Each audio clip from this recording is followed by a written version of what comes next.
Hello बच्चों, आपका स्वागत है हमारे मास क्लासेस यूट्यूब चैनल पर। बच्चों, हम इस क्लासेस में चैप्टर 4 स्टार्ट कर दिया था और आज हम एक्सरसाइज 4.2 का क्वेश्चन 4 स्टार्ट करेंगे, जो इस प्रकार है। देखो बच्चों, क्वेश्चन 4 से पहले हमने पिछली क्लासेस में क्वेश्चन 3 तक करा दिया। अगर नहीं देखी है वीडियो तो आप प्रीवियस लिंक्स पर जाकर या क्लिक आइकन पर दबाकर आप देख सकते हो हमारी पुरानी वीडियो। तो देखो बच्चों, हम इस पे क्वेश्चन पे चलते हैं। हमारे चैप्टर में क्या चल रहा है, प्रोबेबिलिटी के क्वेश्चन सॉल्व हो रहे हैं, तो वो करेंगे। अब इस क्वेश्चन में क्या दिया गया है कि number 1 to 10 are written on 10 separate slips, one number on one skip kept in a box and mixed well. One slip is chosen from the box without looking into it. What is the probability of it? तो बच्चों, इसमें ये बोला गया है कि हमें chits बनाने हैं। उन पे 10 चिट्स बनानी है। 10 चिट्स पर 1 नंबर, 2 नंबर, 3 नंबर कर कर हमें 10 तक लिखना है।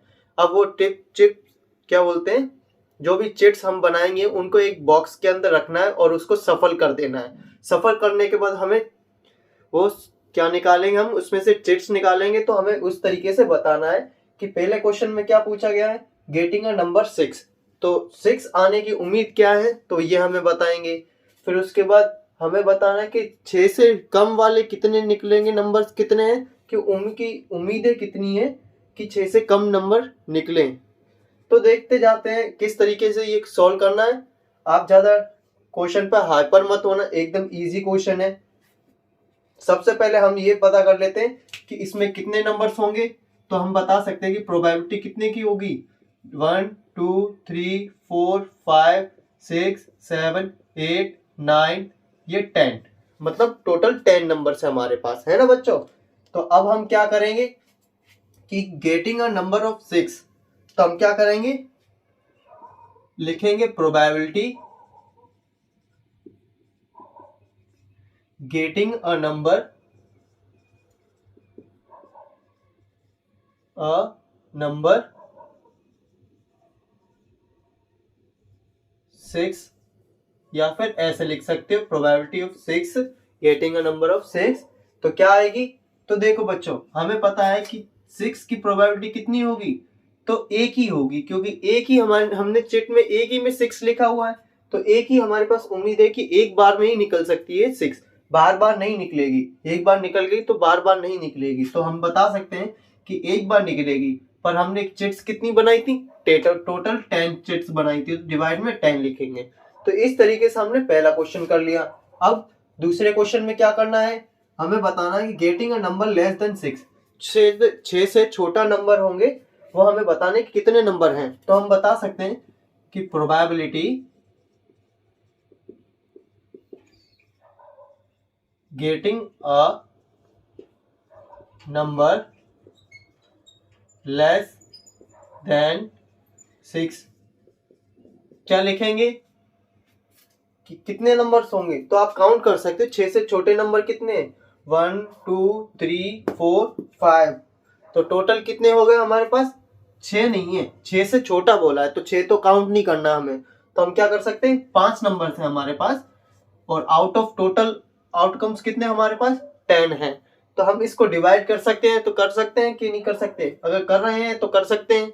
तो देखो बच्चों, क्या करेंगे, 5 से कर देते, 5 1 जा 5, 5 2 जा 10, तो 1/2 आएगा। ये हमारी क्या निकल जाएगी, प्रोबेबिलिटी निकल जाएगी 1/2 सेकेंड क्वेश्चन की। इसी तरीके से हम क्या करेंगे, थर्ड क्वेश्चन की तरफ जाते हैं। तो getting a number greater than 6, तो हमें बताना 6 से बड़े नंबर्स कौन कौन से होंगे जिसकी प्रोबेबिलिटी है। तो हम बता सकते हैं कि probability getting a number of 6 getting greater than 6, है ना, ग्रेटर देन 6 क्या हो जाएगा। तो हम बता सके 6 से बड़े कितने नंबर्स हैं, तो काउंट कर सकते हैं 1 2 3 4। तो टोटल नंबर कितने हो गए हमारे पास, 4, और आउटकम्स कितने हो गए, टोटल आउटकम्स 10। तो इसको अगर डिवाइड हो रहा हो तो डिवाइड कर सकते हैं, तो 2 के टेबल से कर देते हैं, 2 2 जा 4, 2 5 जा 10, तो 2/5 हमारी क्या निकल जाएगी, प्रोबेबिलिटी निकल जाएगी थर्ड क्वेश्चन की। इस तरीके से हम बता सकते हैं कि 6 से बड़े कोई भी हमारे पास 6 से बड़े नंबर्स हैं उसकी प्रोबेबिलिटी कितनी होगी, 2/5 रहेगी। तो इसी तरीके से हम ये लास्ट वाला भी नंबर निकाल सकते हैं। उसमें क्या करना, हमें getting a number 1 digit number, हमें एक संख्या वाले नंबर्स देखने। तो देखो बच्चों, एक डिजिट वाले नंबर्स कौन कौन से होंगे, ये है, ये है, ये है, ये है। ये 10 कैसा है, 2 डिजिट वाला नंबर है ना, यूनिट प्लेस 10 प्लेस, तो ये 2 डिजिट वाली हुई। बाकी सब कितने हैं, सिंगल डिजिट वाले हैं। तो हम क्या करेंगे, probability of getting a 1 digit number equals to क्या हो जाएगा, 9। टोटल आउटकम्स कितने हमारे, 10। तो ये हमारा क्या निकल जाएगा, क्वेश्चन 4। इस तरीके से हमने 9/10 निकाल लिया कि सिंगल डिजिट वाले की कितनी प्रोबेबिलिटी है, 9/10 है। इस तरीके से हमने क्वेश्चन 4 कर लिया। इसमें कुछ अगर डाउट्स हो तो आप बता सकते हो कमेंट करके। अगर वीडियो अच्छी लगे तो आप लाइक शेयर कर सकते हो और अपने फ्रेंड्स को बता सकते हो।